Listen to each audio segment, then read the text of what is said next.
Good morning all of you. Chapter 7 Parshuram Lakshman संवाद। यहाँ पर जो दोहा और चौपाइयाँ दी गई है, ये जो हम दोहा और चौपाइयाँ पढ़ रहे हैं, ये तुलसीदास द्वारा कृत यानी तुलसीदास की रचना रामचरितमानस के बालकांड से लिया गया है। और इस चैप्टर में जो दोहा और चौपाई दी गई है, उसमें से हमने कुछ दोहा और चौपाइयों के अर्थ समझे। जो शेष रह गए हैं आज हम कंटिन्यू करते हैं। ओके, तो चलिए स्टार्ट करते हैं। तो आज हमें स्टार्ट करना है दोहा से, ठीक है, क्योंकि हमने पिछले क्लास में यहाँ तक अर्थ समझे थे।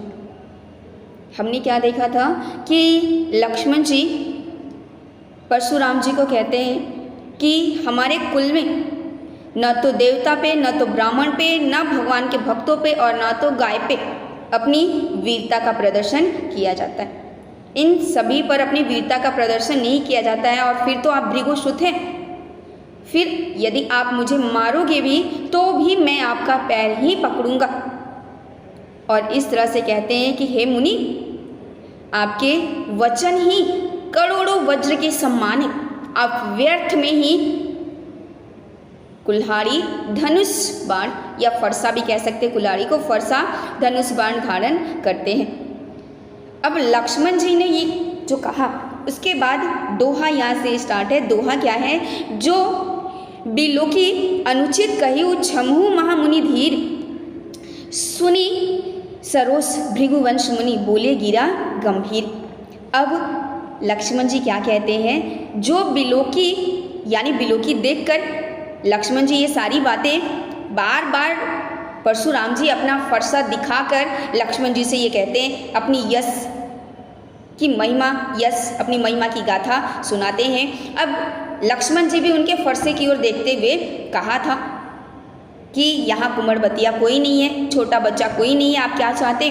फूंक मारकर पहाड़ उड़ाना। अब उसी बात को लक्ष्मण जी कहते हैं कि जो बिलोकी यानी मैंने आपके फरसे और कुल्हाड़ी, फरसे, धनुष बाण को देखकर जो कुछ भी अनुचित कहा हो, क्षमहु यानी क्षमा कर देना, क्षमा की बात की गई है। महामुनि धीर, यहाँ परशुराम जी को कहते हैं धीर, धैर्यवान। कहते हैं हे धीर महामुनि, मैंने जो कुछ भी गलत कहा हो तो मुझे क्षमा कर दीजिएगा। अब लक्ष्मण जी के इस वचन को सुनकर सुनी सरोस भृगुवंश मुनि, भृगुवंश मुनि कौन? परशुराम जी। सुनी यानी सुनकर, सरोस यानी क्या होता है? गुस्सा। सरोस यानी गुस्सा, बोले गिरा गंभीर। गिरा का अर्थ क्या होता है? वाणी। गंभीर वाणी में कहते हैं।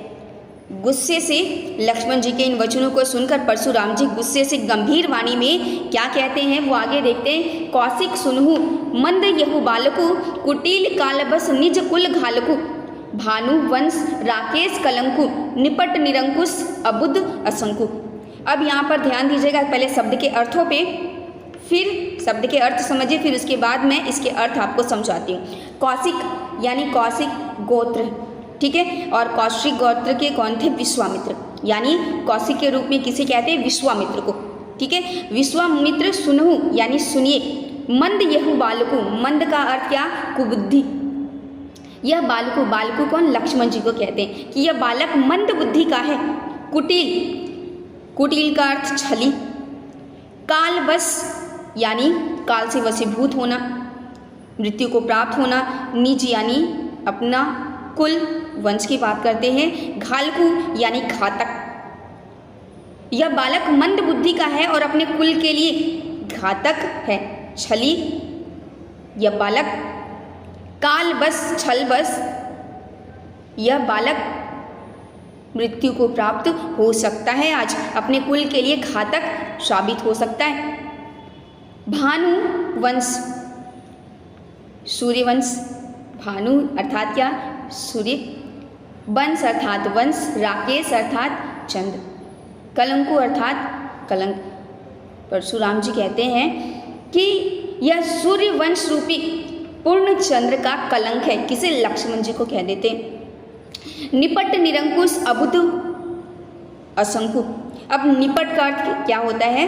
तो निपट का अर्थ होता है बिल्कुल, निरंकुश अर्थात उदंड, अबुद्ध यानी बेवकूफ़, असंकु निडर यानी ढीठ बालक।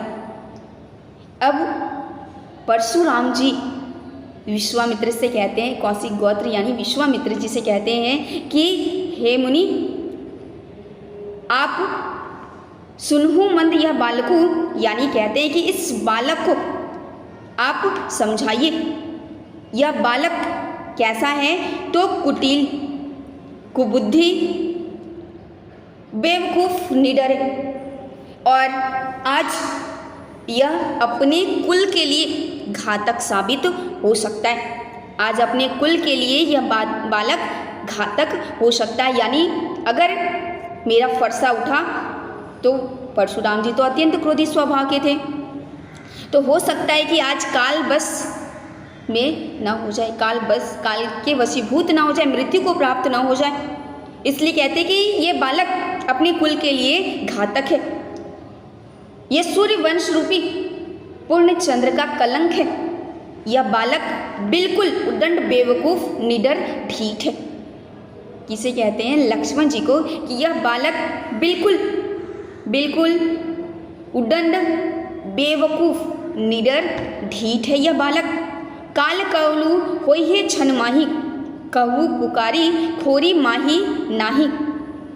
अब यहाँ पे ध्यान दीजिएगा, क्या कहते हैं परशुराम जी कि काल कवलु अर्थात कि मृत्यु को प्राप्त होना। काल कवलु अर्थात मृत्यु को प्राप्त होना।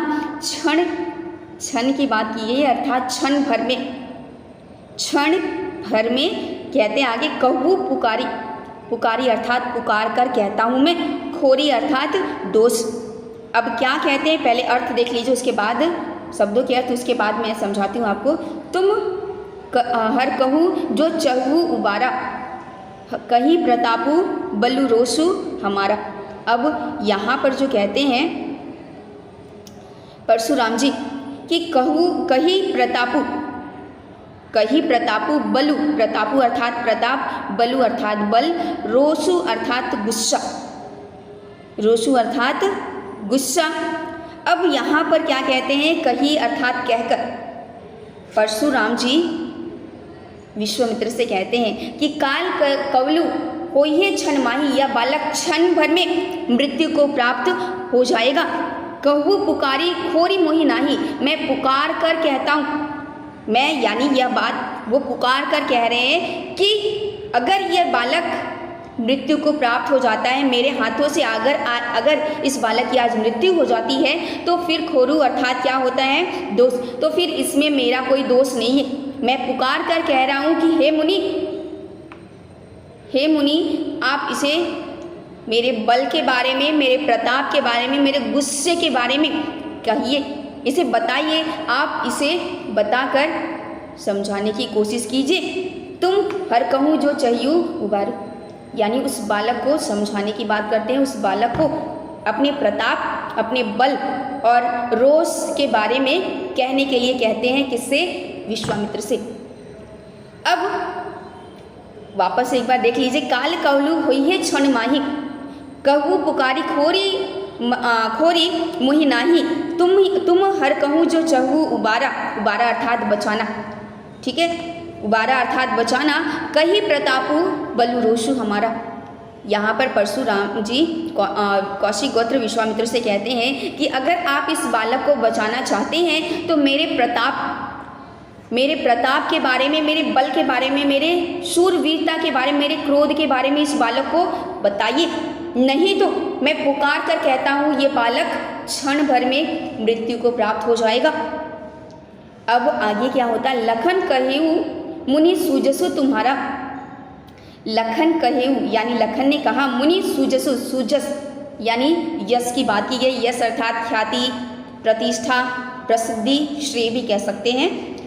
तुम ही अक्षत को बरने प्यारा।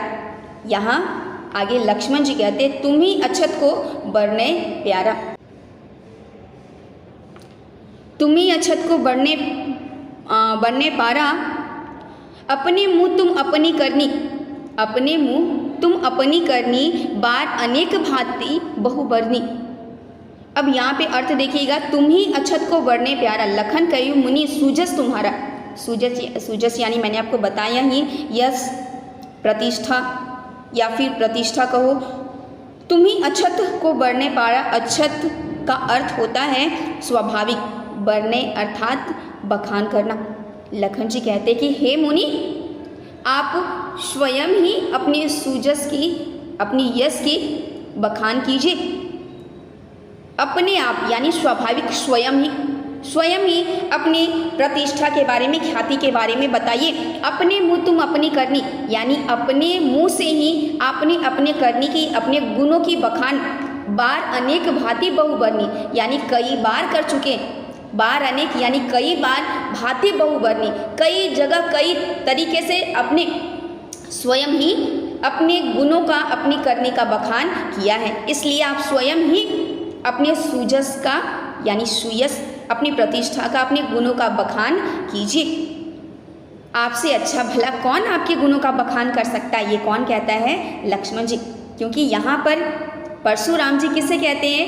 विश्वामित्र से, कि हे मुनि, मेरे प्रताप के बारे में, मेरे बल के बारे में, मेरे गुस्से के बारे में इस बालक को बताइए। आप चाहे तो इसे बचा सकते, नहीं तो आज ये मेरे हाथ से मारा जाएगा।